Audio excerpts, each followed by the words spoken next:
Esto es lo que podría suceder si no refrenamos el ritmo del calentamiento global. Ya hay signos. Hay especies animales que se trasladan, algunas sembrando el caos en los ecosistemas. La ascensión del nivel de los mares amenaza a millones de vidas humanas. Pero está teniendo lugar una revolución científica para combatir el cambio climático. La tecnología avanza deprisa. ¿Pero será más rápida que un mundo que se calienta?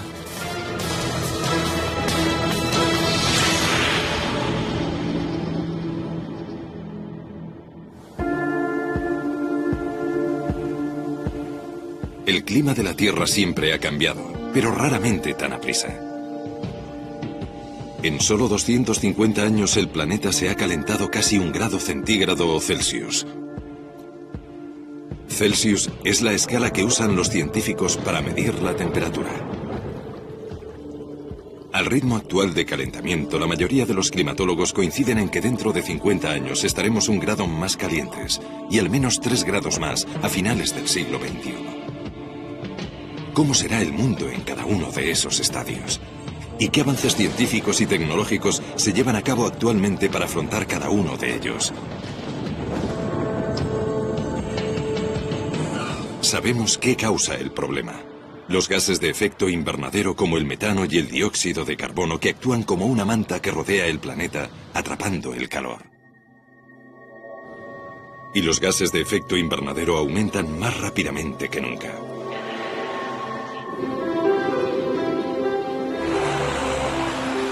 Lo demuestran proyectos como este, desarrollado a tan solo 1000 kilómetros del Polo Sur. Hielo antártico acumulado en capas a lo largo de millones de años. Los expertos climáticos británicos leen el pasado taladrando y examinando muestras de hielo o núcleos.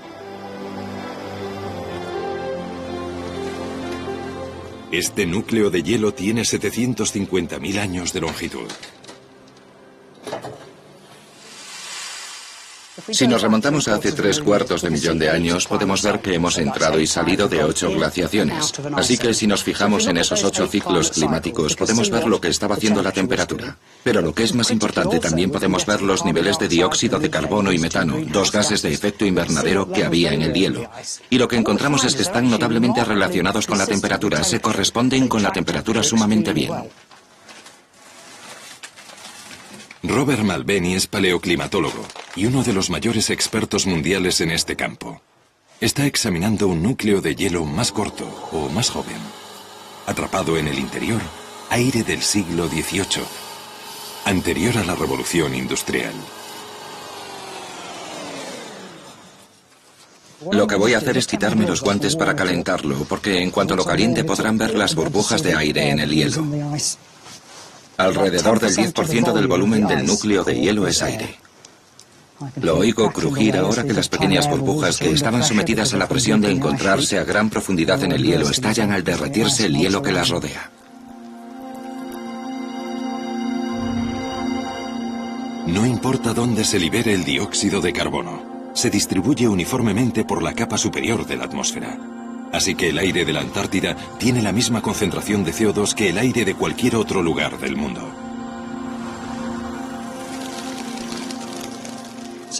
Así que este es aire preindustrial y lo que esperamos ver es qué nivel de dióxido de carbono había en el aire antes de que el hombre empezara a usar grandes cantidades de combustibles fósiles y a verter dióxido de carbono en la atmósfera. Aguarden a que se estabilice el instrumento. Así que tenemos 288 partes por millón. El nivel de dióxido de carbono de hoy es de 386 partes por millón. Es decir, que ha habido un incremento de 100 partes por millón en menos de 250 años. Puede que 100 partes por millón no parezca un gran salto, pero estamos 100 partes por millón más altos de lo que hemos estado en los últimos 3/4 de millón de años, y aumenta implacablemente 2 partes por millón cada año. A no ser que podamos disminuir la cantidad de dióxido de carbono que vertemos en la atmósfera, ese nivel continuará subiendo y habrá consecuencias en el clima.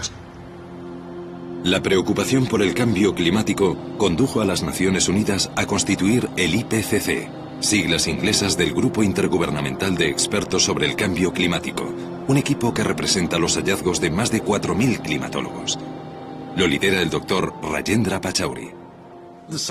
La ciencia relacionada con el cambio climático ha alcanzado tal nivel de sofisticación y fiabilidad que no deja resquicio alguno de dudas sobre que el ser humano está influyendo en el clima de la Tierra. Ya con casi 1 grado más, estamos viendo pequeñas pero significativas consecuencias en el mundo natural. Como no solo asciende la temperatura del aire, sino también la de los océanos, muchas especies marinas cambian de hábitat, trasladándose del Ecuador hacia los polos.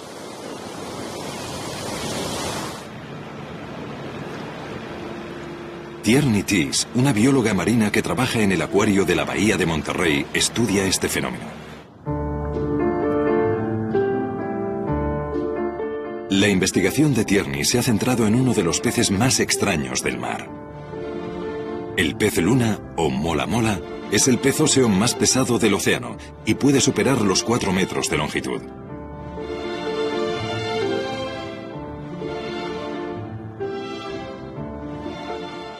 Da la impresión de que no está terminado. Hay gente que cree que le han arrancado la cola. ¿Cómo vas a diseñar un pez de alta mar sin cola? Los peces luna eran una rareza en las aguas frías de lugares como el norte de California, el sur de Inglaterra e incluso Alaska, pero ahora se ven con más frecuencia. Para averiguar cuánto se ha ampliado su hábitat, Tierney ha marcado peces luna a fin de registrar sus movimientos.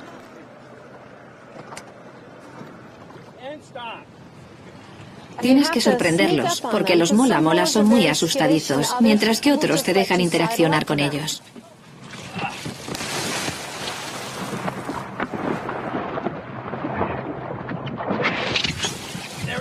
El secreto es colocarles la etiqueta en una zona del mola mola en la que sabemos que no se la arrancará, y es justo bajo la aleta dorsal. Una vez adosada, la etiqueta se queda puesta en 9 meses.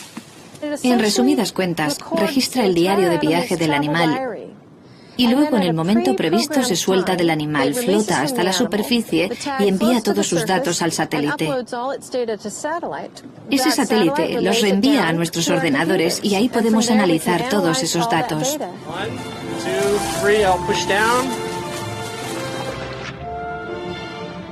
El estudio de Tierney está en su fase inicial, pero ya está empezando a verse una imagen clara del nuevo hábitat del pez luna. Y lo que es evidente es que aun con el más leve aumento de la temperatura, el mola mola emprende el camino. El cambio climático es mucho más que... el océano está un poco más caliente, porque al añadir esa cantidad de calor, 1 grado, estás modificando todo tipo de cosas. Puedes cambiar los niveles de oxígeno, puedes cambiar los niveles de nutrientes, puedes cambiar los patrones de circulación. El cambio climático trastoca un montón de cosas simultáneamente. A causa del calentamiento global, las líneas de temperatura media se están alejando del Ecuador a una velocidad de unos 64 kilómetros por década. Si esa velocidad continúa o aumenta, provocará la extinción de muchas especies, ya que no pueden soportar ese ritmo de cambio. Y a su vez, dado que unas especies dependen de otras, existe el peligro de una destrucción del ecosistema. Y la destrucción de un ecosistema es precisamente lo que está sucediendo en los pinares de la Columbia Británica. Los árboles están siendo devorados por un escarabajo al que en tiempos mantenían a raya las temperaturas invernales. Un aumento de menos de 1 grado ha permitido la proliferación del escarabajo del pino de montaña, que está diezmando la floresta.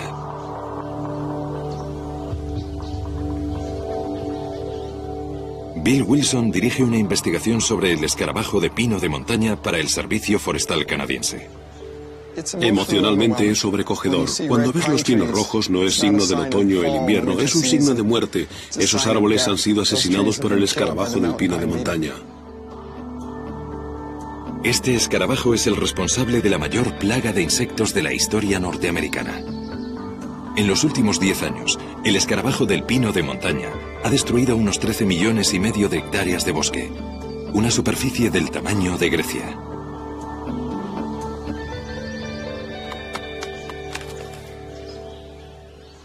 Estoy observando un pino que ha sido atacado en masa por el escarabajo del pino de montaña.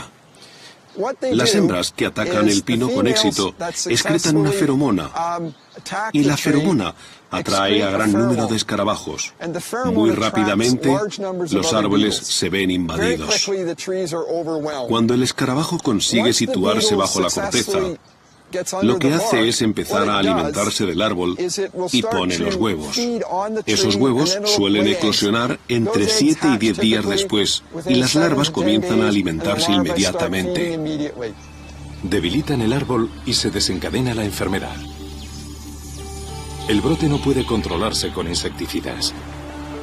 Al ritmo actual de destrucción, 3/4 de los pinos maduros de la Columbia Británica habrán desaparecido en 2019.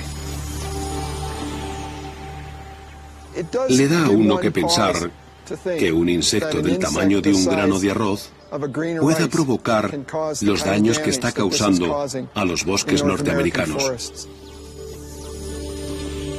El ataque del escarabajo del pino de montaña es solo uno de los muchos modos en que un aumento de casi 1 grado está afectando al delicado equilibrio de la naturaleza y amenazando la supervivencia de especies. La pica o liebre silbadora, nativa de Estados Unidos desde hace 40.000 años, podría ser el primer mamífero que se extingue mientras lucha por adaptarse al cambio climático. En África, la migración anual de más de 1 millón de ñúes se encuentra amenazada, ya que la sequía acaba con las praderas en las que pace. En las selvas tropicales de América Central y del Sur, 70 especies de atelópidos y dendrobátidos ya se han extinguido, ya que el cambio climático permite que un hongo letal medre entre ellas.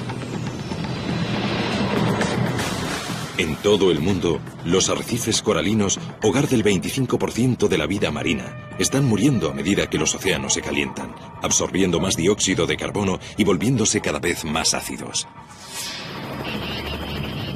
Pero es en el Ártico donde los efectos del calentamiento global son más evidentes.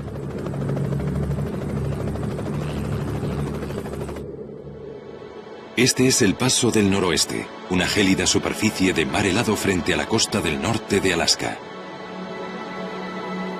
Durante la era de los descubrimientos, incontables exploradores trataron de usar este paso como atajo entre Europa y Asia. Fracasaron. El hielo era demasiado sólido. Pero en 2007 acaeció algo extraordinario. El océano Ártico se resquebrajó y se derritió a un paso sin precedentes. Había un 23% menos de hielo que en cualquier año del que hubiera registros. El mar helado se retira cada verano, pero en 2007 desapareció tanto que por primera vez en la historia, grandes navíos pudieron navegar por el Paso del Noroeste. Si continuase este ritmo de disminución, ya no habría mar helado estival en el Ártico para 2020. Si perdemos todo el mar helado y no se recompone, lo cual es posible, al final del verano habrá desaparecido y quizá el agua haya absorbido tanta energía solar que el mar helado no vuelva a formarse. Entonces, vas a tener importantes cambios de carácter permanente en el clima del hemisferio norte.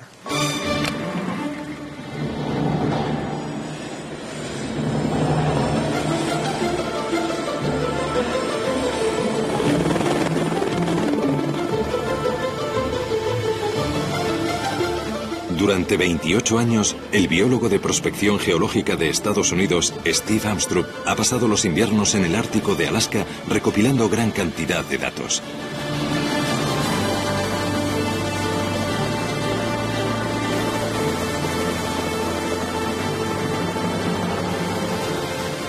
Está estudiando uno de los animales más magníficos del planeta.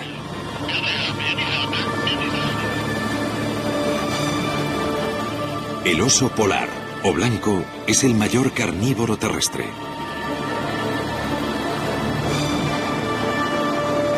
Está soberbiamente adaptado para vivir en este inmisericorde desierto desde hace 300.000 años. No puede adaptarse al cambio climático.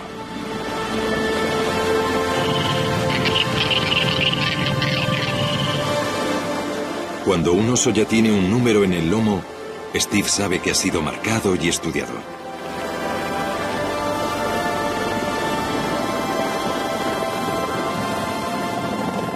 Usando un dardo tranquilizante, seda al oso sin marcar. Una hembra.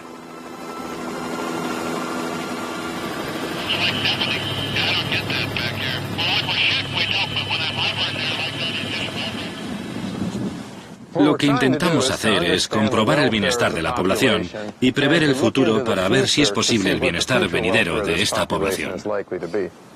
Steve y su equipo disponen de 1 hora para hacer una serie de pruebas para evaluar el tamaño, el peso y la salud de la hembra antes de que se pase el efecto del sedante. Bueno, esto es solo para conseguir diversas medidas y esta es la circunferencia total. O sea que parece que son 120,3. La investigación ha revelado que muchos osos polares se están quedando desnutridos. Los osos polares dependen totalmente para su nutrición de las focas que cazan en la superficie de este hielo y por lo tanto dependen completamente del mar helado para su supervivencia. Y nuestra preocupación actual es que el hielo marino de esta parte del mundo está declinando a una velocidad muy rápida. Steve ha realizado un descubrimiento revelador. Esta osa produce leche, pero sus oseznos no aparecen por ninguna parte. Lo que ha pasado es que ha perdido sus oseznos hace un tiempo y ahora está de nuevo en celo. Y eso significa que salió de una guarida de algún lugar de la costa esta primavera y perdió sus cachorros. En años recientes, Steve ha visto un gran descenso en el número de oseznos que sobreviven a su primer año y culpa a los cambios en el mar helado. Dado que hay menos hielo y la capa es más delgada, se forman más cordilleras a causa de la presión. Muros de hielo revuelto que suponen barreras formidables. Si eres un osezno solo de este tamaño, te es muy difícil afrontar ese tipo de cosas. Eres más vulnerable y puedes ser presa de otro oso o puedes resultar herido. O quizá no seas capaz de seguir el paso de tu madre cuando sale de su cubil en busca de alimento.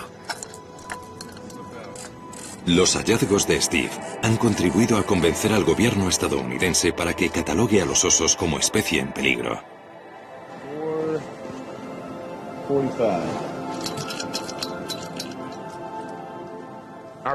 Nuestras previsiones apuntan a que los osos polares podrían desaparecer de la región donde nos encontramos en los próximos 50 años. Llevo 28 años subiendo aquí y siempre he podido contar con hallar osos polares. Si viviera para ver el día en que no pudiera venir y encontrar osos polares, me resultaría muy difícil de digerir.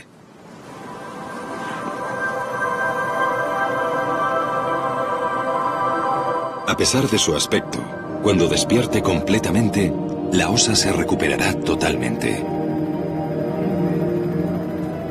El hielo marino ha disminuido porque mientras que las temperaturas del resto del mundo han aumentado casi 1 grado, aquí han ascendido casi 3 grados. Vemos una reacción mayor, más calentamiento en el Ártico, ya que la realimentación está amplificando los factores.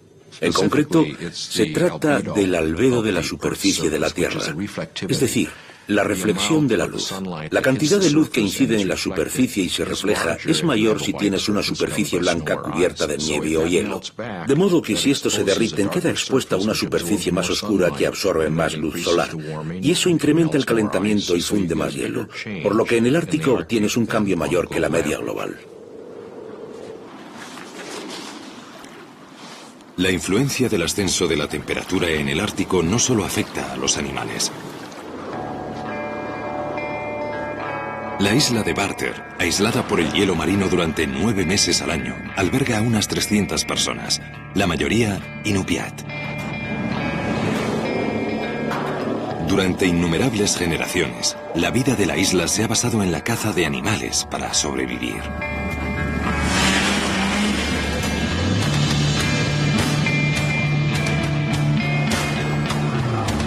Robert Thompson es un cazador inupiat de la isla.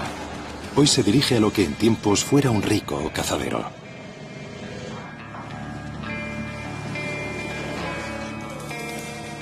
Estamos perdiendo algunos de nuestros mamíferos. Vamos a perder los búfalos árticos.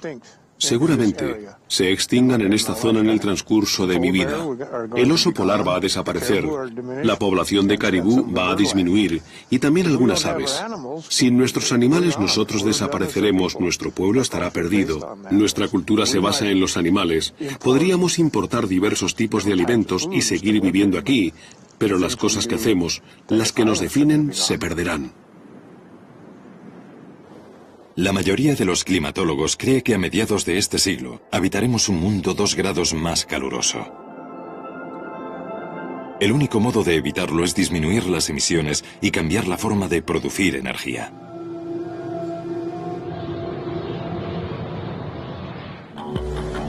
Más de un cuarto de los gases de efecto invernadero que producimos provienen de la combustión de combustibles fósiles para generar electricidad. El carbón, el petróleo y el gas natural surten casi todos los aspectos de nuestra vida y mostramos pocos signos de reducir su consumo. Llegaremos a un calentamiento global de al menos 2 grados centígrados si continuamos, aunque solo sea durante unos pocos años más, al ritmo de crecimiento actual, ya que las economías en expansión del mundo en vías de desarrollo crecen muy velozmente y sus emisiones de CO2 aumentan muy rápido. El mayor crecimiento se ha producido en China. Hace poco que ha superado a Estados Unidos como mayor emisor de gases de efecto invernadero. China construye 2 grandes centrales eléctricas alimentadas con carbón cada mes. El carbón alimenta buena parte del desarrollo económico mundial y produce la asombrosa cifra del 41% de la electricidad de todo el mundo. Pero ahora existe una extraordinaria tecnología que nos permite usar carbón sin verter dióxido de carbono en la atmósfera. Y ya se está usando.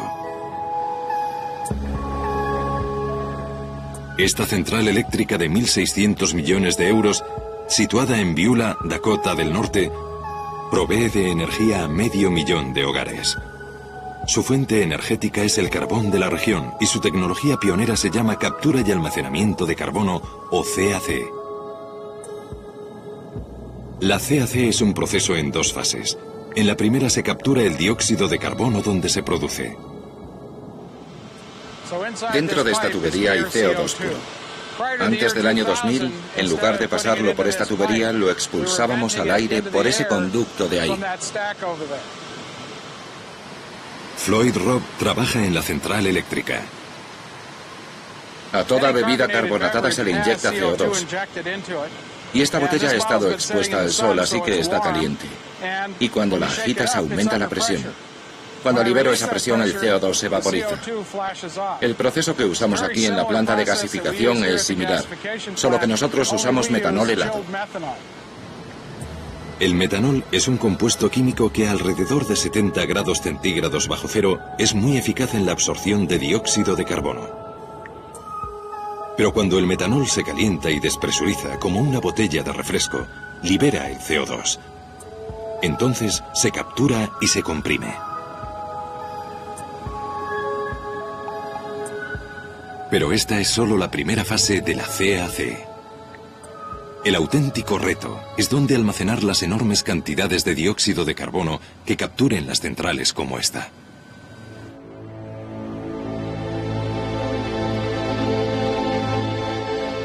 La solución podría hallarse aquí, en los magníficos cañones de arenisca del apropiadamente llamado Carbon County, Condado del Carbono, en Utah.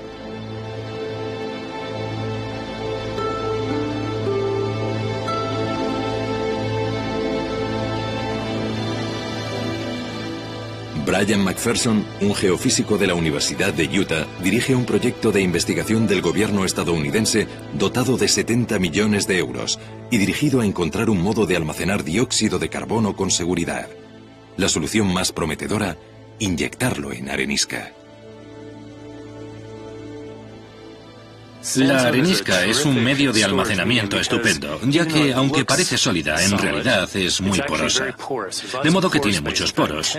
De hecho, entre el 10 y el 15% de la roca son poros que normalmente contienen agua o salmuera. Y estamos viendo si podemos inyectar CO2 para reemplazar el agua o la salmuera. El equipo de Brian planea inyectar 1 millón de toneladas de CO2, la producción anual de una pequeña central eléctrica en formaciones rocosas a varios kilómetros de profundidad. En este cañón, esas capas se ven claramente. La formación Navajo es una enorme capa de arenisca. Aquí detrás de mí lo pueden ver como un acantilado cortado a pico. Bajo la formación Navajo está la formación Canter, una capa oscura, y debajo está la formación Wingate. La formación Wingate es nuestro objetivo como almacén de nuestro lugar de pruebas. Tiene alta porosidad, alta permeabilidad, mientras que la capa de arriba tiene baja porosidad y baja permeabilidad. Y la idea es que la formación Canter evite que el CO2 suba a la superficie. Si los sellos naturales aguantan, las posibilidades de capacidad de almacenamiento de las formaciones geológicas como esta de arenisca son enormes. En el estado de Utah, donde nos encontramos, tenemos capacidad para 50 años de almacenamiento en formaciones geológicas, y es un cálculo pesimista.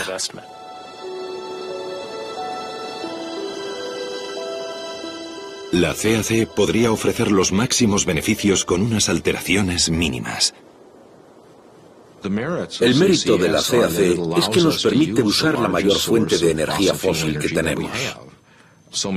Hay tantos países que ya están usando carbón que debemos hallar un modo de usar el carbón evitando las emisiones dañinas. Así que tenemos que intentarlo, y quizá eso nos dé tiempo para desarrollar energías más limpias a largo plazo. Pero hay otro obstáculo. Al coste actual, la CAC podría añadir hasta un 60% a la factura de la electricidad. Y los estudios del gobierno no finalizarán hasta dentro de 10 años. Solo después de 2020 se considerará la adopción a gran escala de la CAC, y para entonces ya podría ser muy tarde. Si no detenemos el incremento de las emisiones globales para 2015, la mayoría de los expertos coinciden en que el calentamiento del planeta en 2 grados es inevitable. Y eso podría desestabilizar aún más nuestro clima.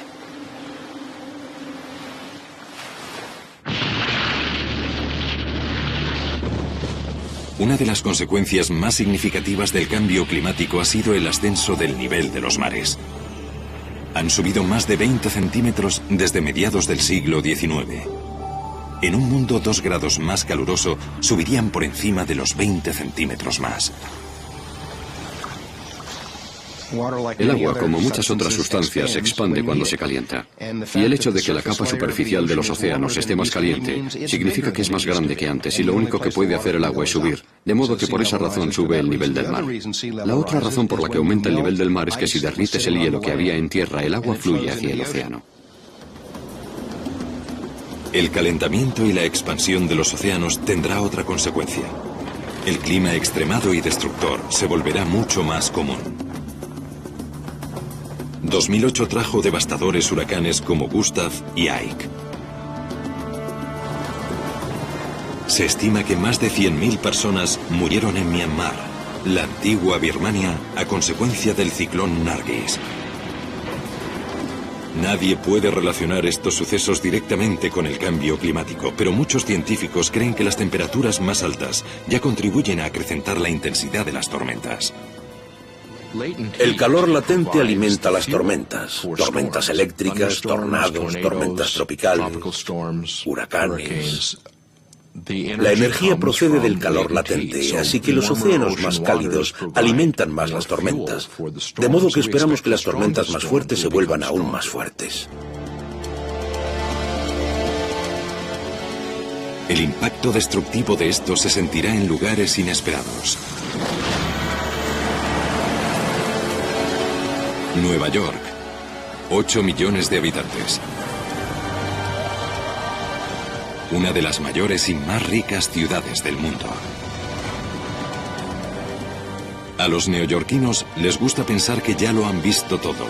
Pero en un futuro más cálido tendrán que vérselas con la amenaza de inundaciones regulares y devastadoras.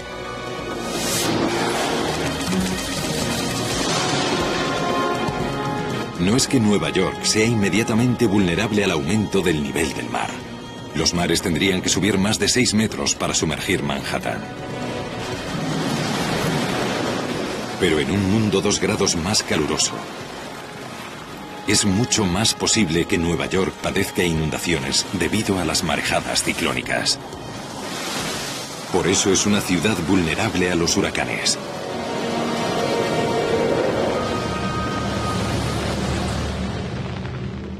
El último huracán fuerte se produjo en 1938, cuando el llamado Expreso de Long Island rozó Manhattan atacando desde una distancia de 112 kilómetros al noreste. Murieron más de 600 personas. Cientos de casas fueron barridas por el mar. Hoy esa tormenta se clasificaría como de categoría 3.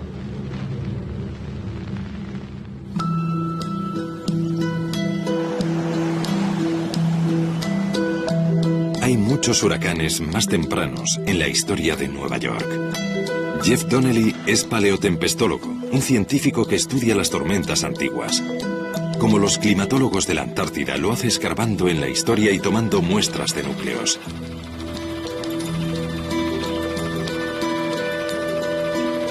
Extraen núcleos de barro y Jeff busca pruebas de marejadas ciclónicas.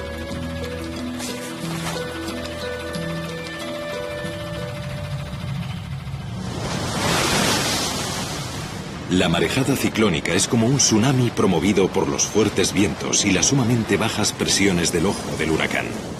Suele ser el elemento más destructor del ataque de un huracán.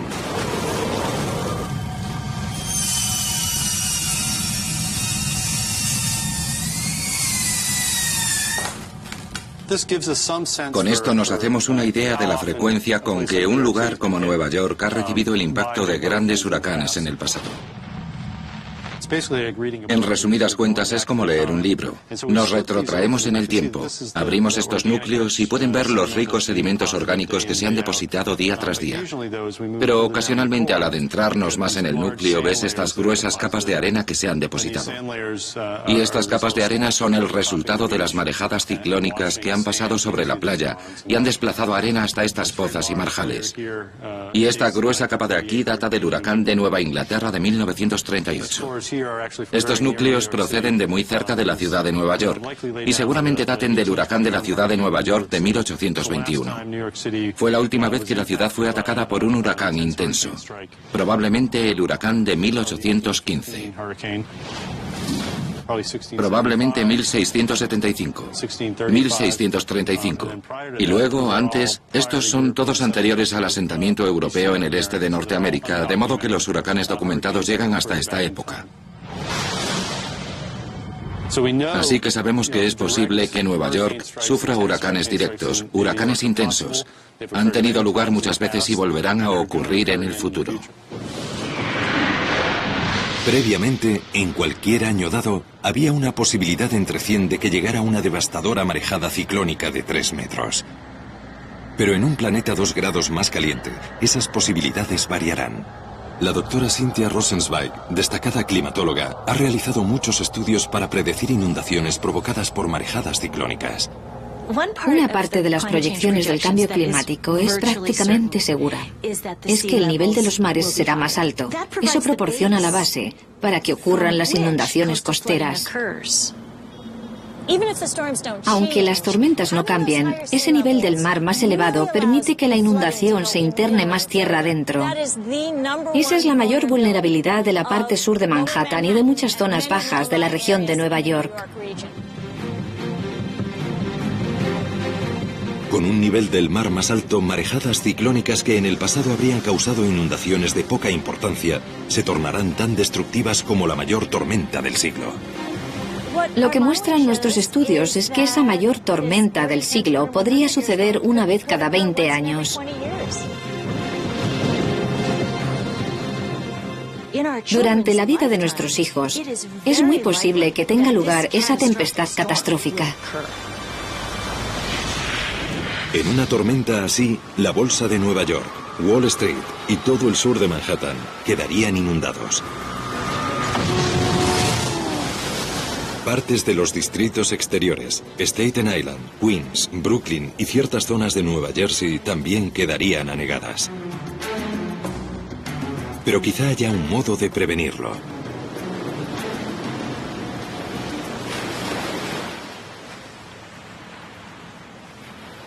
Douglas Hill es un ingeniero que ha estado pensando en cómo proteger Nueva York. Él y sus colegas del grupo de investigación sobre las marejadas ciclónicas, Stony Brook, tienen un plan. Todas estas aguas del interior de la ciudad podrían protegerse si se colocasen 3 barreras contra marejadas ciclónicas en los brazos de agua que rodean Nueva York. Uno aquí en el estrecho donde se encuentra el puente Verrazzano, otro en la parte norte del East River, donde se encuentra con el estrecho de Long Island, y otro al otro lado de Staten Island. Y los 3 encerrarían esta zona y la protegerían de una inundación debida a una marejada ciclónica procedente del océano del estrecho de Long Island. En todo el mundo ya se han construido barreras similares. En Londres, la barrera del Támesis, que cubre una anchura inferior a la del estrecho de Verrazzano, lleva operativa desde 1982. A juzgar por lo que costó construir la barrera del Támesis, cada una de estas costaría entre 1,3 y 1,5 millones de euros, y las 3 ascenderían a 4 millones de euros. Los planos para este tipo de protección apenas si están en el tablero de dibujo. Aunque se construyeran, las barreras tan solo protegerían la mitad del área metropolitana de Nueva York. Pero la ciudad está empezando a ver cómo prepararse para el cambio climático. En otras regiones de Estados Unidos y en zonas de todo el mundo, las soluciones pueden no ser tan sencillas. Luisiana, Texas, Carolina del Norte. Vastas extensiones de humedales costeros que quedarían sumergidos si se cumplen las previsiones de ascenso del nivel del mar. Miami se vería gravemente amenazada. Extensas partes de los Everglades de Florida y su ecosistema único podrían perderse para siempre. Algunos países ya viven con los efectos del aumento del nivel del mar. La isla de Tuvalu en el Pacífico Sur ya experimenta inundaciones regulares. Un pequeño ascenso del nivel del mar bastaría para borrar esta nación del mapa. La antigua ciudad egipcia de Alejandría corre peligro, ya que los acantilados que se desmoronan ofrecen poca resistencia al ascendiente Mediterráneo. El agua marina ya se está introduciendo en el fértil delta del Nilo, arruinando las cosechas de trigo y dátiles de las que depende la gente.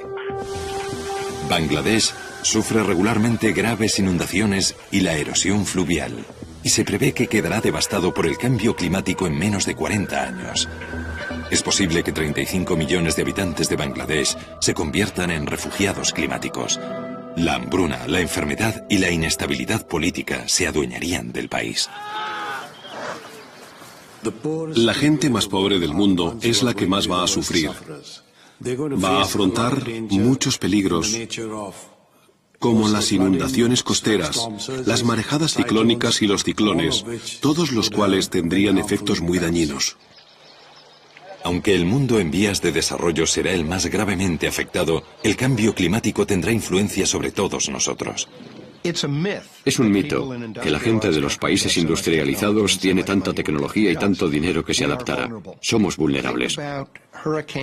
Piensen en el huracán Katrina, en el que el país más rico y más capacitado tecnológicamente, a consecuencia de la llegada del huracán Katrina a Nueva Orleans, sufrió un colapso completo de la sociedad civil que no fuimos capaces de restaurar en semanas, sino en meses. Aunque diésemos con el modo de erigir barreras contra toda el agua en ascensión, hay un cambio climático que ninguna barrera podría resistir: la sequía y el incesante avance de los desiertos.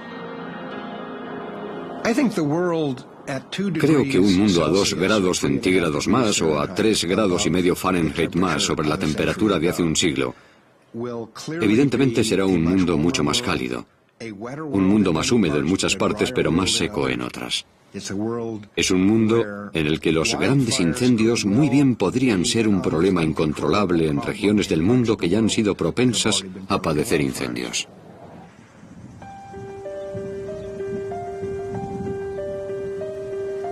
Y en ningún lugar la amenaza es tan evidente como en el estado estadounidense de California. En junio de 2008 se declaró una sequía de ámbito estatal. Los embalses estaban a la mitad de su capacidad, lo que conllevó un control estricto del agua y su racionamiento.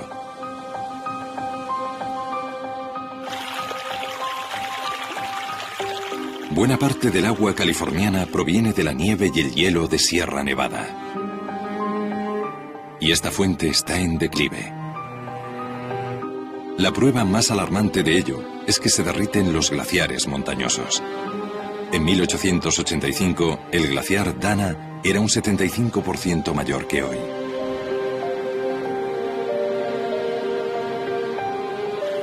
El climatólogo Anthony Westerling del campus de Merced de la Universidad de California ha observado los cambios. Una de las razones por las que es tan importante el glaciar Dana es que es un símbolo de lo que ocurre con la nieve y el hielo de Sierra Nevada y otras cordilleras de todo el mundo como consecuencia de las temperaturas más cálidas. Y como el glaciar conserva el agua y el hielo de año en año, una buena parte de nuestra reserva de agua se almacena como hielo o como nieve en las montañas cada año y se funde a finales de la primavera y comienzos del verano. Confiamos en ese abastecimiento para nuestras granjas y ciudades. El calentamiento global ya ha traído primaveras más tempranas a Sierra Nevada, y eso supone menos tiempo de nevadas invernales y menos acumulación de nieve, es decir, menos agua para California.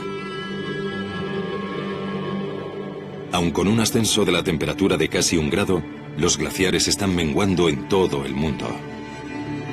A medida que se caliente la Tierra, el deshielo acelerado de los glaciares supondrá una grave amenaza para grandes poblaciones.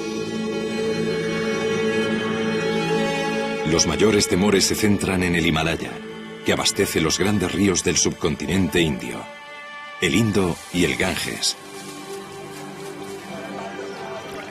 Habría una reducción muy acentuada del flujo de agua en todos los ríos que surgen de esas grandes reservas de hielo de la cordillera del Himalaya. Si eso ocurre, afectará a 500 millones de personas que viven en el subcontinente y a 250 millones de personas en China. Con un aumento de la temperatura de 2 grados, la escasez del agua no solo afectará a las reservas de agua potable, sino también a la agricultura. Los secarrales podrían reemplazar a las tierras de labor en todo el mundo. Y la sequía tiene otra devastadora consecuencia: el fuego. Las últimas investigaciones revelan que a medida que se caliente el globo, las temporadas de incendios van a empeorar mucho. Los incendios de California del verano de 2008 fueron los más graves desde que existe constancia. This is our nightmare. I'm just scared. My kids and my grandkids, I'm just scared. It's just unbelievable what it's like when you see all those flames coming right at you. Hubo cerca de 10.000 incendios que abrasaron más de 5.000 kilómetros cuadrados. Se perdieron 1.500 casas. Algunos fuegos aún ardían a finales de noviembre.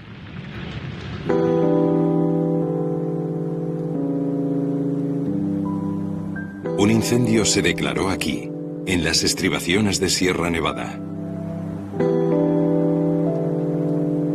Pero lo que pasó en 2008 no fue un episodio aislado. Las investigaciones de Anthony Westerling han revelado una tendencia alarmante. Ha habido un tremendo y espectacular incremento de la duración de la temporada de incendios en el oeste de Estados Unidos, superando con mucho los 2 meses de duración. No será solo Estados Unidos el que sufra incendios más frecuentes e intensos. Será un problema importante para lugares como Australia, Rusia, Suráfrica y las zonas de Europa que sean más proclives a la sequía y las olas de calor. En un mundo 2 grados más caluroso, el Sáhara avanzaría hacia el norte. Esto está asociado con la extensión de algo llamado cellular Hadley, que es el fenómeno en que el aire asciende en el ecuador, donde el calentamiento producido por el sol es más fuerte, y se mueve hacia afuera y desciende sobre regiones como el desierto del Sáhara. Al descender reseca el aire y acabas teniendo un desierto. Con el calentamiento global, esta célula se vuelve más gruesa y tiende a descender más al norte en el hemisferio norte, es decir, en resumidas cuentas, la región mediterránea. Cada año, millones de turistas se dirigen a las playas mediterráneas. Sin embargo, esto cesará cuando las temperaturas sigan aumentando. Lugares que hoy son tentadoramente cálidos se volverán secos, yermos e insoportablemente calurosos. Las economías locales se resentirán por el descenso del turismo. Para otras regiones, el aumento de la temperatura y la desertificación se convertirán en una cuestión de vida o muerte. Un incremento de 2 grados puede conllevar escasez de agua en varias partes del mundo. Para 2020, solo en África, habrá entre 75 y 250 millones de personas afectadas por la falta de agua a resultas del cambio climático. Si queremos evitar los efectos de un mundo 2 grados más caluroso, los esfuerzos individuales por reducir las emisiones ahorrando energía en casa y en el trabajo tendrán que ser algo que tengamos interiorizado. Lo más importante que la sociedad puede hacer para reducir su influencia sobre el clima global es incrementar la eficacia con la que usamos la energía. Coches más eficientes, aviones más eficientes, aires acondicionados más eficientes, bombillas más eficientes, electrodomésticos más eficientes, procesos de manufactura más eficientes. Hay unas posibilidades tremendas.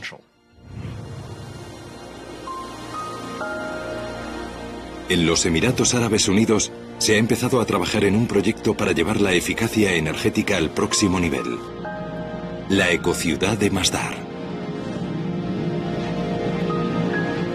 Estará completada para 2016 y será una visión del futuro. 50.000 personas vivirán y trabajarán aquí. La ciudad funcionará gracias a tecnologías limpias, de modo que no emitirá CO2. No habrá coches en Masdar. Sus residentes se desplazarán en módulos sin conductor.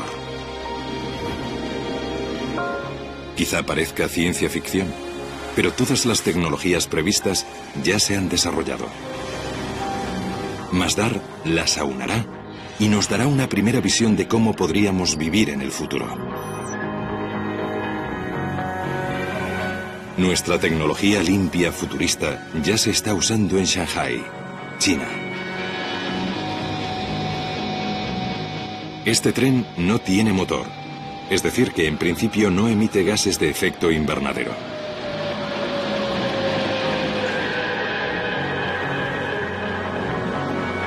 Es el primer tren comercial maglev de alta velocidad del mundo. Se desplaza a 431 kilómetros por hora. Así que el viaje de 30 kilómetros del aeropuerto de Shanghai a la ciudad dura menos de 8 minutos. Maglev es el acrónimo inglés de levitación magnética. Este tren flota literalmente en el aire.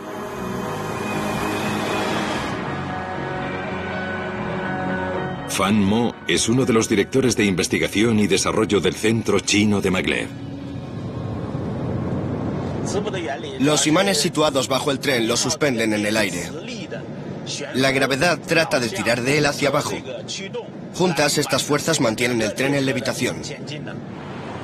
En cuanto despega del suelo, otro campo magnético en la vía impulsa el tren hacia adelante y lo frena. El tren ha reducido la fricción, es decir, que tiene una eficacia mayor y viaja más rápido.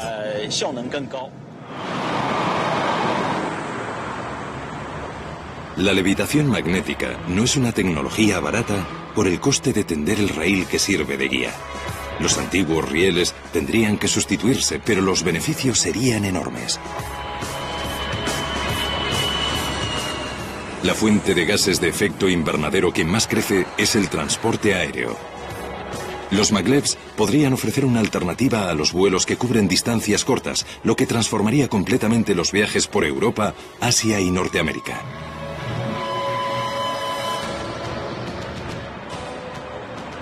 Pero eso no sucederá inmediatamente. El maglev de Shanghái es rápido y eficaz, pero no elimina completamente las emisiones. Eso es porque la fuerza magnética que impulsa el tren se alimenta con energía eléctrica, y aquí en Shanghái la electricidad se genera sobre todo con carbón.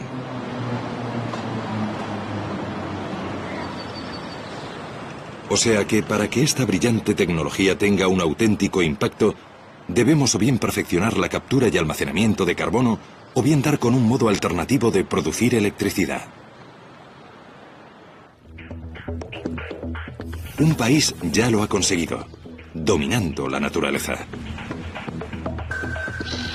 El 99,9% de la energía de Islandia se produce sin emitir gases de efecto invernadero.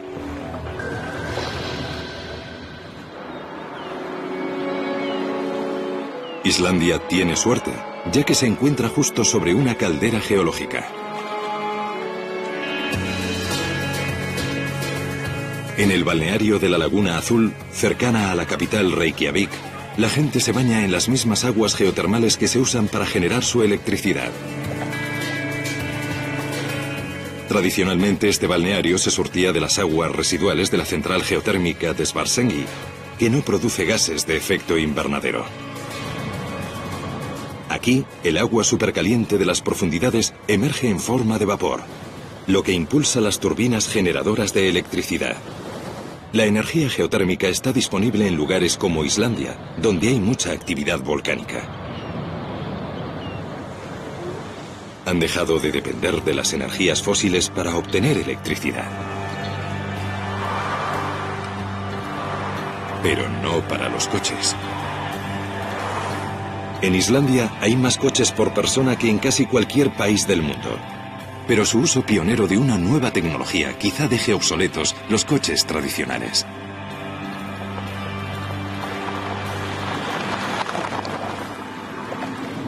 Este coche se parece a cualquier otro. Tiene el aspecto del típico coche de gasolina o de cualquier otro coche. Pero se trata de un vehículo de hidrógeno, que tiene una pila de combustible.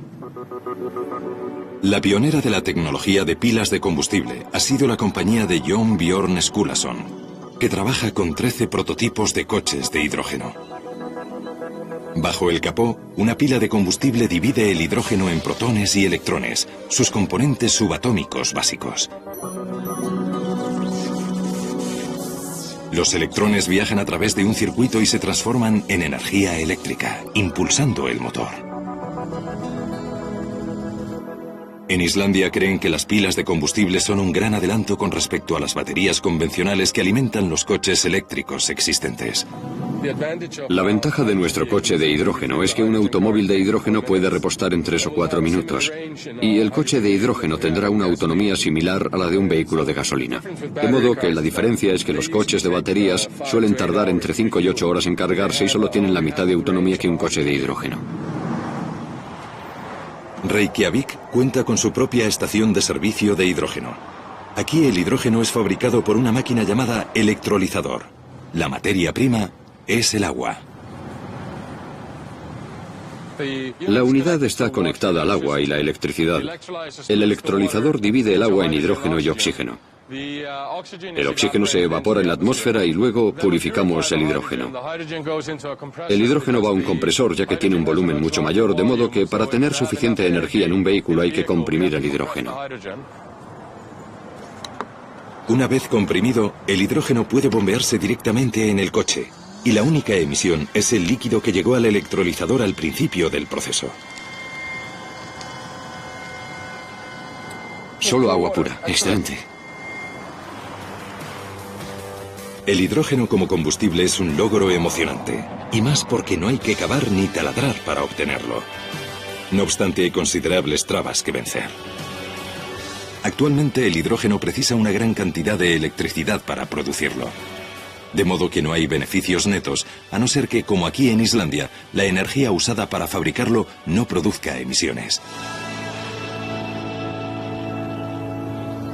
Islandia planea ser una nación completamente libre de combustibles fósiles para 2050.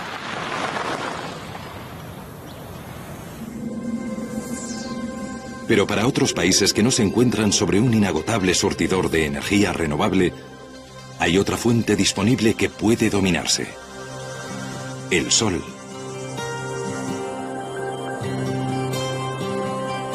Ahora, en el sur de España, en la provincia de Granada, se ha producido un gran avance en la energía ecológica. Una central solar que funciona aunque el sol no brille.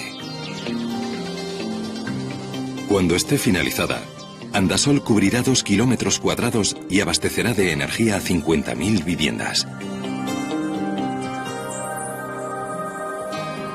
Es un gran paso adelante, ya que una central de carbón con una producción similar emitiría 180.000 toneladas de dióxido de carbono anuales.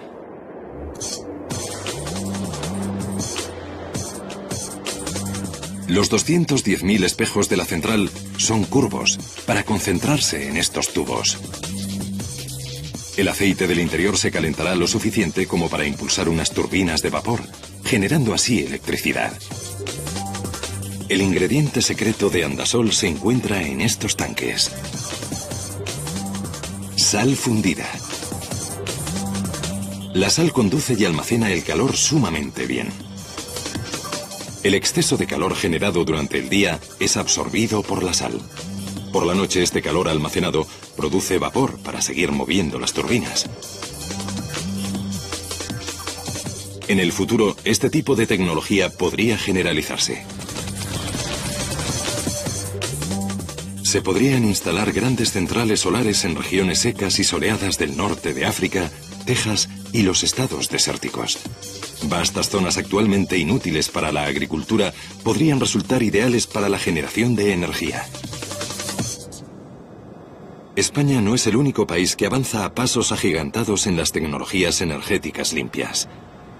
El Reino Unido está dominando el viento, construyendo el mayor parque eólico del mundo. Con 271 turbinas, el parque londinense generará suficiente energía para 750.000 de casas. La primera central eléctrica marina del mundo se ha construido en Portugal. La Polamis usa sus movimientos serpenteantes de sus secciones articuladas para generar una electricidad que bastará para 15.000 viviendas. En Zuru, cerca de Malay, en la India, los excrementos humanos se usan para alimentar el alumbrado público de la ciudad. Otras ciudades indias lo están considerando. En China, la presa de las Tres Gargantas es la mayor central hidroeléctrica del mundo. Está diseñada para producir tanto como 22 grandes centrales alimentadas con carbón. Aunque no es energía verdaderamente renovable, y pese a su controvertida reputación, la energía nuclear está experimentando un resurgimiento. Actualmente proporciona a Francia el 70% de su electricidad, y varios gobiernos están planeando la fabricación de nuevas centrales. Todas estas tecnologías son un paso adelante en la dirección correcta, pero hay otra fuente de gases de efecto invernadero que aún no ha sido abordada. Una fuente que produce aún más que el sector del transporte: el ganado.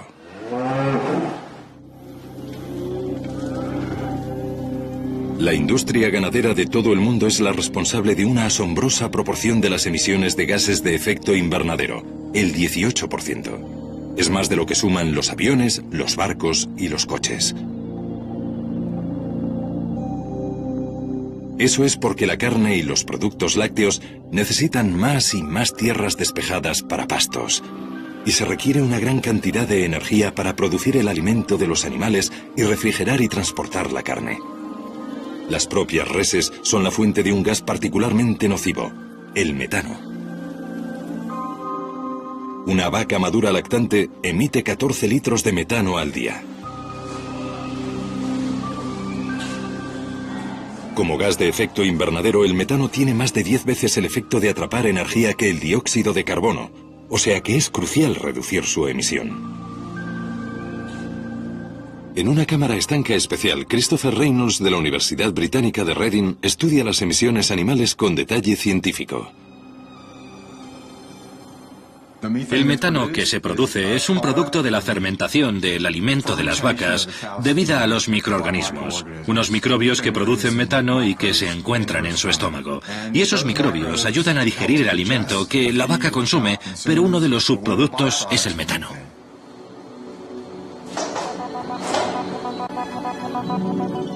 Contrariamente a la creencia popular, solo el 5% del metano procede del ano de la vaca. El otro 95% sale por su boca y su nariz. Detener esta fuente de gas de efecto invernadero supondría un gran logro. Uno de los santos griales de la gente que trabaja en este campo es tratar de dar con un así llamado antibiótico ecológico, un compuesto bioactivo procedente de una planta que tenga una acción antimicrobiana. En otras palabras, que acabe específicamente con los bichos que producen metano. Un tratamiento inhibidor del metano solo es una solución parcial. Una forma mucho mejor de reducir el metano sería que todo el mundo dejase de consumir carne. Y como eso es difícil que ocurra, se están desarrollando otros modos de reducir las emisiones del ganado.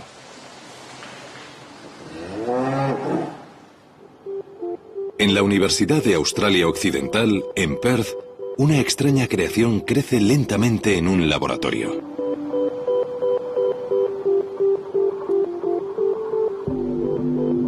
Oron Katz trabaja en el Departamento de Ciencias Biológicas. Está fabricando la primera carne artificial del mundo.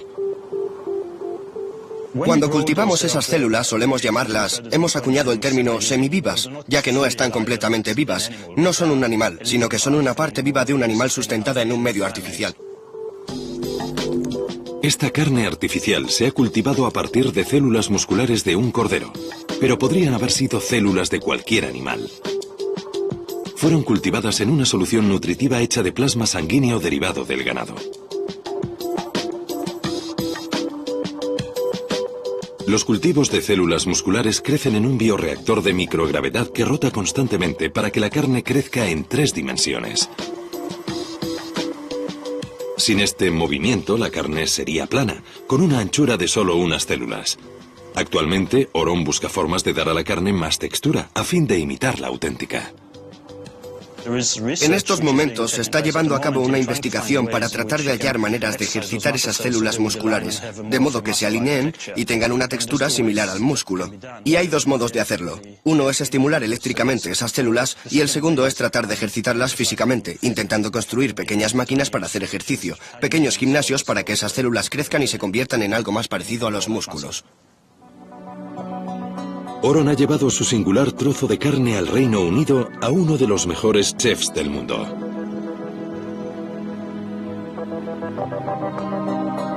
Heston Blumenthal, poseedor de 3 estrellas Michelin, es célebre por fusionar ciencia y gastronomía. Esta carne es tan innovadora que en Gran Bretaña no se reconoce como alimento y legalmente no puede comerse. It's got a smell of raw liver to it. I never really sniffed it, but I'm not allowed to eat it, so that's about as close as I can get. You're going to turn it into the world's most expensive, tiniest hamburger. Yes, which is it is at the moment, and that's as big as one can get at this stage. Mucha gente podría considerar la idea de la carne criada en laboratorio menos que apetecible. Pero no este chef magistral. I think as a catalyst for conversation, debate and thought, it's fantastic because how many people are quite happy to eat sliced ham that actually is not ham at all. It's processed meat from animals that have been literally chained to the floor. Yeah. That's not a problem, but something that's been grown in a lab actually is a problem. To me, that has the potential to be a lot more ethical. Esta tecnología aún está en su infancia. Aun cuando los científicos descubran cómo incrementar la producción, esta sustancia criada en el laboratorio solo serviría como carne picada o troceada. Los filetes y las pechugas de pollo artificiales aún son solo un sueño. Y su producción aún no es viable económicamente. Pueden quedar décadas para la carne artificial, pero hay otra tecnología revolucionaria que también imita a la naturaleza que podría estar lista en unos pocos años. Y que podría reducir los actuales niveles de dióxido de carbono, algo vital en un mundo 2 grados más caluroso.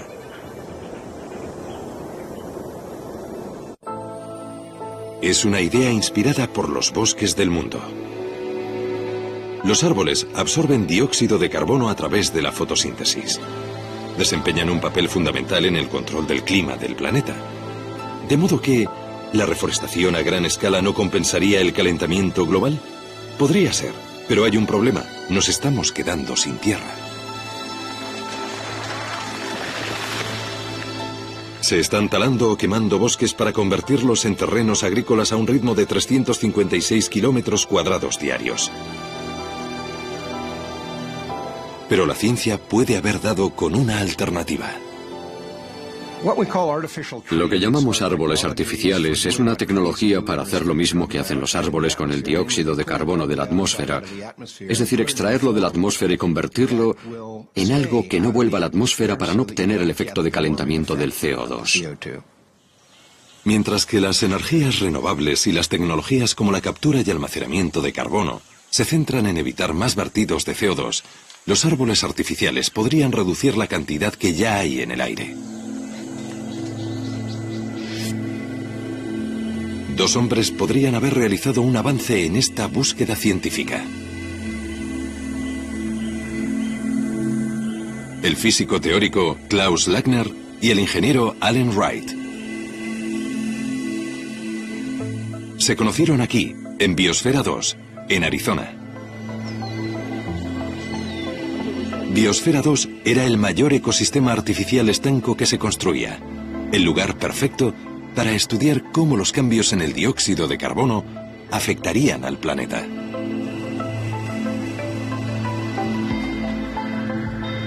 Cuando Allen y Klaus comenzaron a trabajar en cómo fabricar un árbol sintético viable, sabían que sería un paso gigantesco en la lucha contra el aumento del nivel de CO2 y el calentamiento global. El primer dispositivo que construyeron usaba hidróxido sódico, un componente químico conocido por su capacidad para absorber dióxido de carbono. Pero inmediatamente se toparon con problemas. La solución de hidróxido sódico es un material terrible para trabajar. Es muy corrosivo y cáustico. Como posible candidato tecnológico, sencillamente no funcionó. Así que volvieron al trabajo y fabricaron esto. El avance del segundo aparato era que abandonamos las soluciones de hidróxido sódico líquido como medio para captar el dióxido de carbono. En lugar de eso hallamos un plástico que era capaz de absorber el dióxido de carbono directamente estando seco. Recogía el dióxido de carbono tan deprisa como el hidróxido sódico. Este plástico mágico lleva mucho tiempo fabricándose para usarlo en filtros de agua. Pero nadie había pensado en utilizarlo por su capacidad natural para absorber dióxido de carbono. En el nuevo prototipo, más parecido a un armario alto que a un árbol, se colgaron láminas del plástico. Pero para que el plástico fuera reutilizable, es decir, económicamente viable, debían encontrar un modo de que liberase el CO2 capturado. Otro compuesto químico, el carbonato sódico, tenía propiedades que podían eliminar el CO2 del plástico. Pero luego el CO2 debía extraerse de la solución de carbonato sódico, un proceso que requería mucha electricidad. Si fueras a usar el dispositivo electroquímico como medio para recuperar el CO2 y utilizaras una central de carbón para generar la electricidad que empleas, apenas obtendrías beneficio alguno de esta máquina, de modo que era contraproducente ir en esa dirección. Frustrados, Klaus y Allen decidieron enfocarlo de otro modo para ver si podían simplificar el proceso. Regresaron al concepto básico, no usando más que una campana estanca conectada a un monitor de dióxido de carbono. En su interior, hebras del plástico especial. Lo que ven en esta campana es una pequeña chimenea por la que insuflamos el aire y sobre ella este material plástico, de modo que esto es lo que hay sobre esta pequeña torre. Y observamos cómo absorbe el CO2. Como sabían que ocurriría, el plástico inmediatamente comenzó a absorber el dióxido de carbono, reduciendo la cantidad que se encontraba en la campana. Entonces hicieron algo que no habían considerado con anterioridad. Sumergieron el plástico no en una solución química, sino en agua normal y corriente. Vuelvo a poner esto en la pequeña torre. Cierro la campana para que el aire no pueda escapar. Lo que ocurrió a continuación fue extraordinario. El plástico liberó el CO2 absorbido. Los niveles de dióxido de carbono en el interior de la campana vuelta a sellar empezaron a aumentar desde 388 partes por millón, el nivel del aire de hoy, hasta 540, 730 y finalmente 1100 partes por millón. Nos dimos cuenta de que este material, este plástico que ven aquí, absorbe el CO2 cuando está seco y vuelve a liberarlo cuando se moja. O sea, que en realidad no se necesita más que agua. No hay que lavarlo con carbonato sódico, simplemente puedes exponerlo al agua. Es uno de esos momentos de descubrimiento en los que, en cuanto comprendes lo que está ocurriendo y te das cuenta de las implicaciones de ese descubrimiento, es un momento sobrecogedor. Tras procurar que la lluvia no libere el CO2, Allen y Klaus están construyendo un árbol artificial de tamaño natural. Cuando esté acabado, tendrá un tambor central conteniendo paneles del plástico especial y un sistema de control de la humedad. Alterando los niveles de humedad, el árbol artificial primero absorberá el CO2 y luego lo expulsará para su almacenaje permanente. El proceso no requiere compuestos químicos, solo una pequeña cantidad de energía y un suministro de agua. La visión del futuro para este tipo de árboles artificiales es que podrán capturar el dióxido de carbono que nada más puede capturar. Esa es su ventaja, esa es su fuerza. Un solo árbol absorberá cerca de 1 tonelada de dióxido de carbono diaria, lo que emiten 75 coches. 60 millones de árboles podrían absorber todo el CO2 que emitimos actualmente. Y eso no es todo. Esta es una de las pocas opciones disponibles para reducir el nivel de dióxido de carbono en la atmósfera que tenemos ahora, o el que tendremos dentro de 50 años hasta un nivel seguro. Todo este dióxido de carbono absorbido, por supuesto, habría que ponerlo en algún sitio. Pero ahí es donde intervienen otras nuevas tecnologías, como el almacenamiento geológico de CO2 que se está experimentando en Utah.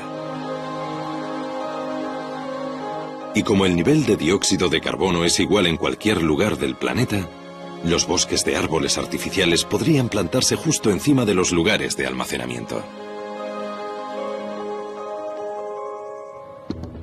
Logros científicos como los árboles artificiales y los avances en energías renovables podrían ayudar a detener el cambio climático causado por el hombre, e incluso revertirlo. Pero si no se adoptan medidas como estas y nuestras emisiones continúan creciendo, los climatólogos advierten que en este siglo podríamos aumentar 3 grados con respecto a la media preindustrial.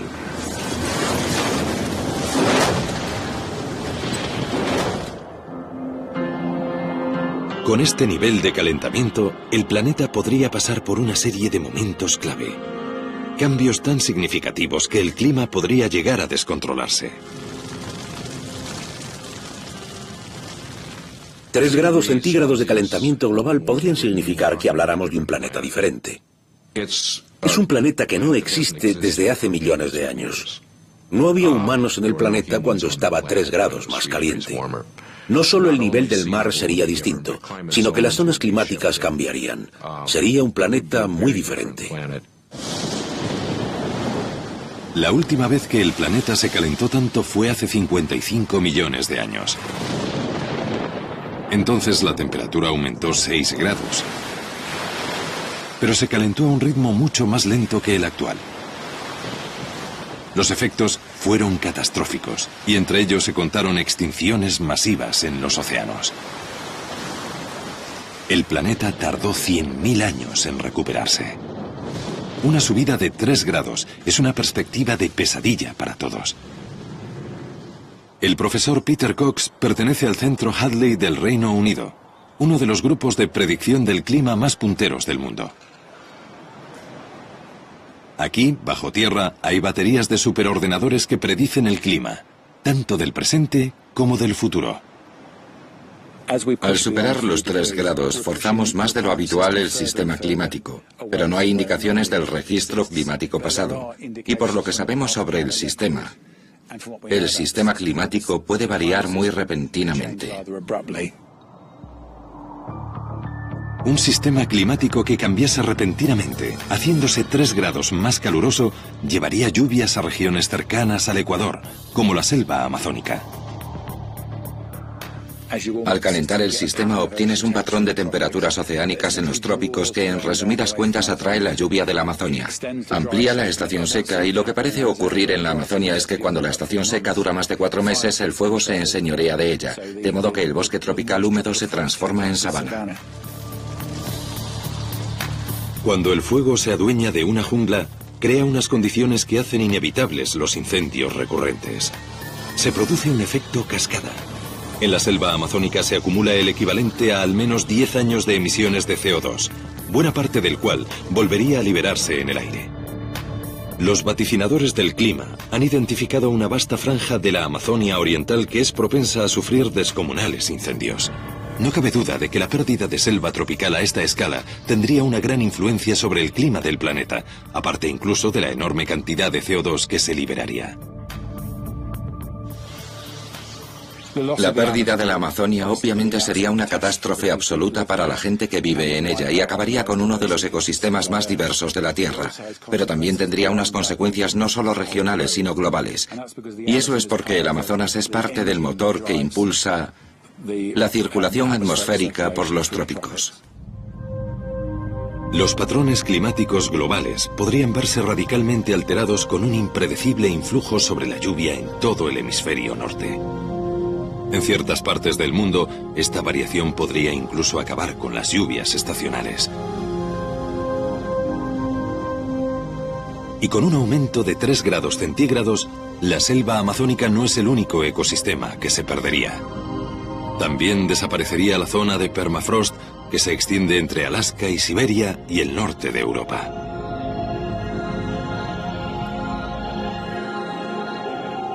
El permafrost es suelo que lleva congelado desde la última edad de hielo. Atrapada en su interior hay capa tras capa de materia orgánica que nunca se ha descompuesto completamente.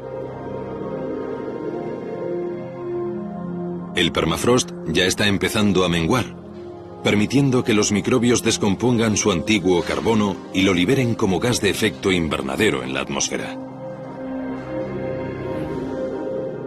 Los cálculos sugieren que en la zona de permafrost hay atrapadas hasta 1,5 billones de toneladas de carbono, el equivalente a 150 años de emisiones al ritmo actual.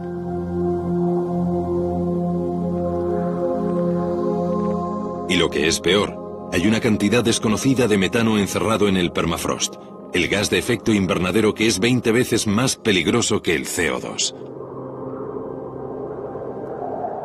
Pueden imaginarse, en el peor de los casos, el efecto de realimentación que se produce al liberar gases de efecto invernadero por la quema de combustibles fósiles, sobre todo. Calentamos el sistema, fundimos el permafrost y este otro carbono sale y se suma al problema, de modo que tenemos una especie de bomba de relojería de gases de efecto invernadero. El volumen de gases de efecto invernadero que podría liberarse del permafrost, lo más seguro es que hiciese aumentar la temperatura aún más de 3 grados centígrados. Y en Groenlandia y el Antártico hay otra bomba de relojería: las capas de hielo. A diferencia del hielo marino ártico, las capas de hielo se forman principalmente en tierra. Solo la vasta capa de hielo de Groenlandia contiene 2.850 billones de toneladas de agua. De momento, esa agua está en forma de hielo, con un espesor de 3 kilómetros en algunos lugares. Pero aun con los actuales niveles de calentamiento, las capas de hielo están empezando a tornarse inestables y a moverse.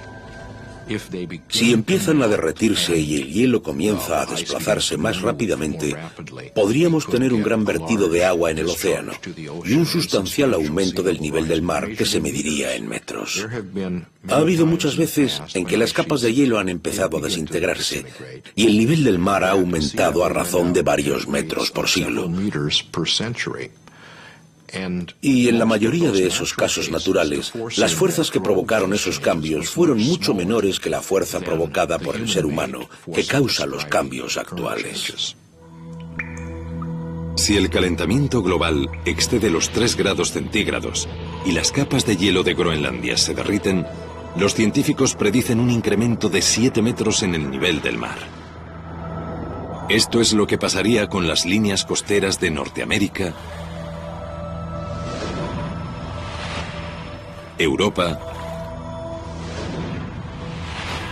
y Asia. La fundición de las capas de hielo es otro suceso climático que crearía una realimentación.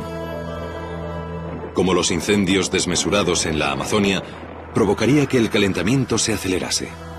De nuevo interviene el efecto albedo.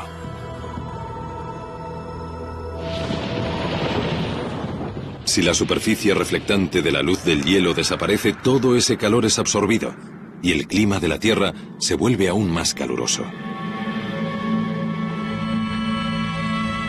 ¿Podrían usarse nuestras ciudades para revertirlo? ¿Y si pintáramos nuestro mundo de blanco para sustituir el efecto enfriador del hielo de Groenlandia?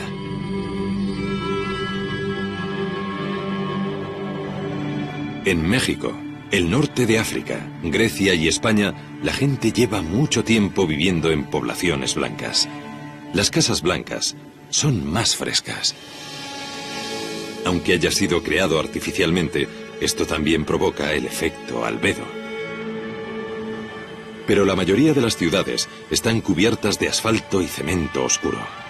Esto no refleja el calor, sino que lo absorbe. De hecho, las ciudades crean sus propios microclimas. Las temperaturas en áreas construidas pueden ser hasta 6 grados más cálidas que el campo circundante. O sea que, ¿hay algún modo de convertir las grandes urbes modernas en blancas aldeas griegas, al menos en cuanto a su capacidad de reflexión? ¿Será este el aspecto que tendrá el futuro?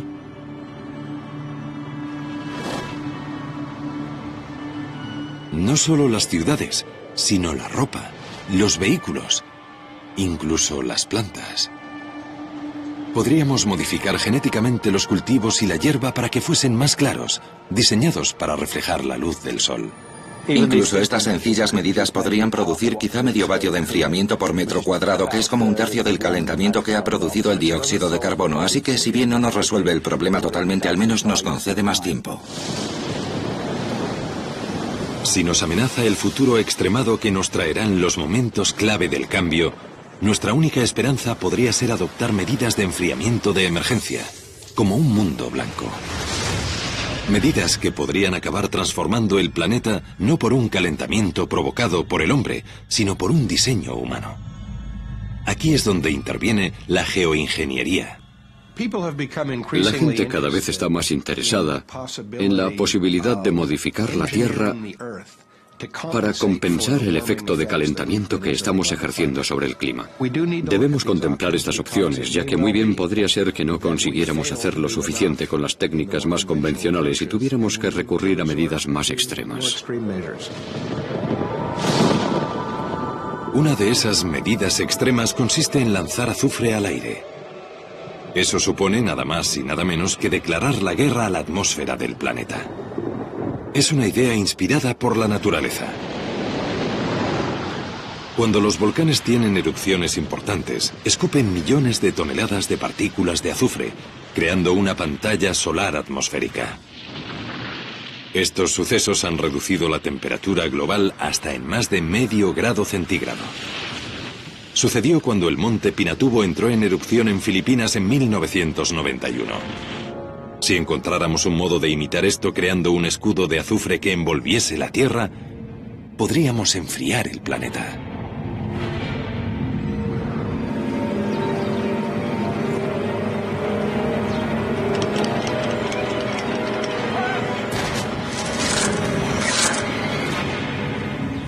Quizá podríamos hacer que el ejército disparase azufre a lo alto de la atmósfera usando sus cañones. Mientras lo conserves ahí, tienes un escudo que refleja parte de la energía del sol. Además, veríamos unas bonitas puestas de sol, aunque también haría otras cosas. Todos somos conscientes del problema del agujero de la capa de ozono que tuvimos cuando modificamos la química de la estratosfera y se produjo el agujero de la capa de ozono. Ahora no sabemos lo que podría pasar con la química de la estratosfera, pero nos inquieta que algo ocurra.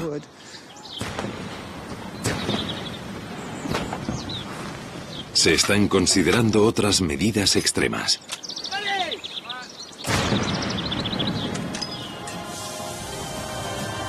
Tales como barcos que vaporicen niebla en el aire, creando más nubes.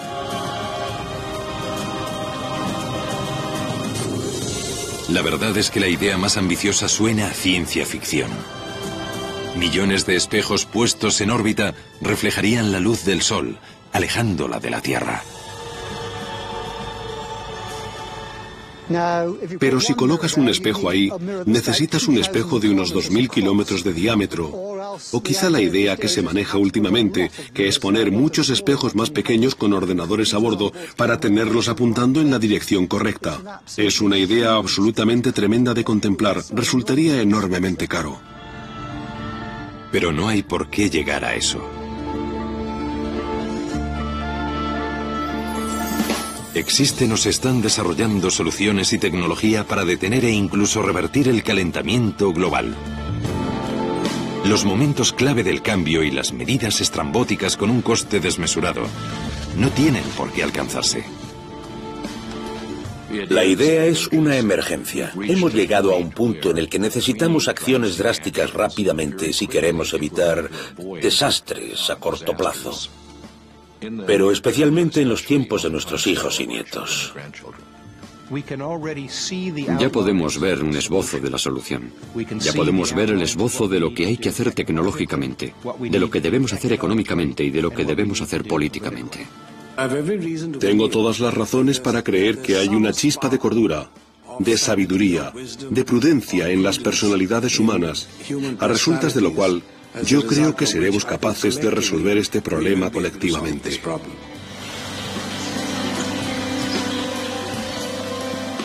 Los climatólogos estiman que si tenemos alguna oportunidad de ralentizar o detener el calentamiento global, las emisiones de CO2 de todo el mundo tendrán que alcanzar su culmen en 2015. Así que parece que el momento de actuar es ahora, ya.